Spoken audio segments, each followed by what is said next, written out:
Hello, my name is John, and today we'll be reading Democrat Candidates Are Running a Race of Inauthenticity by Victor Davis Hanson on Townhall, July 11th, 2019. An epidemic of false identities, massage resumes, and warped ancestries has broken out among current Democrat presidential primary candidates. Senator Elizabeth Warren for years claimed Native American ancestry. An embattled Warren ironically took a DNA test that only proved her critics' contention that she was no more of Native American heritage than the vast majority of Americans. Another Democratic candidate, Robert Francis O'Rourke, is a rich white male who grew up in affluence. O'Rourke some time ago adopted the name Beto in abbreviation for the Spanish Roberto. The Spanish-speaking Irish-American O'Rourke, with a wink and nod, has assumed a useful near-Latino identity. That ruse became a caricature in O'Rourke's 2018 race for the Texas Senate. The second-generation Cuban-American incumbent, Senator Rafael Edward Ted Cruz, was portrayed by the media as the non-Spanish-speaking white guy pitted against the more authentic Irish-American Latino Beto. Few would know that New York City Mayor Bill de Blasio was actually born with the alliterative European name Warren Wilhelm Jr. With today's politically correct calibrations of avoiding Northern European nomenclature, the Latinate de Blasio apparently ranks higher than the overtly German Wilhelm. It has long been a populist tradition that presidential candidates downplay their financial success or even fabricate a born-in-the-log cabin myth of early poverty and adversity. But recently, Democratic candidates have taken that trope to identity politics extremes.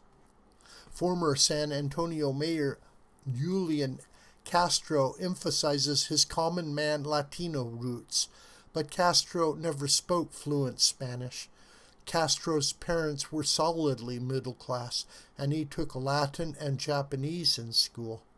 Senator Cory Booker, Democrat, New Jersey, often poses as a spokesman for the African American inner city and is hoping to gain the nomination on the strength of his minority bona fides. But Booker grew up in the affluent and nearly all-white suburbs of New Jersey, the child of two IBM executives who sent him to Stanford, after which he became a Rhodes Scholar and a Yale Law School graduate. Senator Kamala Harris attacked former Vice President Joe Biden in a recent debate by claiming that his opposition some 40 years ago to court-mandated busing had endangered her own chance at a good primary school education. Perhaps. But the city of Berkeley, where Harris briefly lived in as a child before migrating to Canada, was well integrated. A local school district, not a federal court, instituted the busing program she joined. Both of her parents have PhDs, one a former Stanford professor, the other a scientist who often flew the young Harris to India to visit relatives. Senator Bernie Sanders is running again as an unapologetic socialist, waging rhetorical class warfare against the haves on behalf of the have-nots. But while Sanders was often underemployed in his early years, after a lifetime of public office, he is now a millionaire. He reportedly owns 3 homes and earned nearly $1 million from book royalties in both 2016 and 2017. All of these candidates are running hard against President Donald Trump, the assumed wealthier, whiter, and more toxic male in the White House. Trump may be many things, and he may exaggerate data and fudge facts, but he at least seems authentically Trump. He does not claim to be a poor victim, but instead brags on or even exaggerates his billions. Trump does not downplay his politically incorrect Scottish and German background. Instead, he often emphasizes both to the point of overstatement.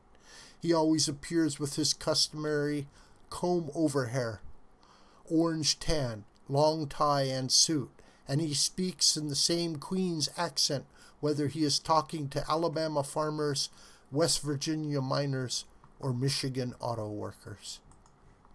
In contrast, Trump's Democratic rivals do not seem especially forthcoming about who they are.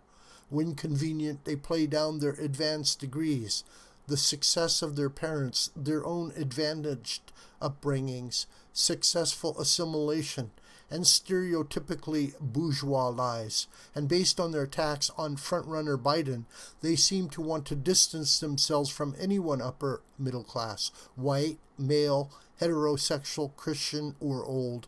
Yet at this late date in the American Republic, it is hard to find middle-aged presidential candidates without successful business or political backgrounds, much less any who were or are poor, or who are victimized women or ostracized minorities. No matter.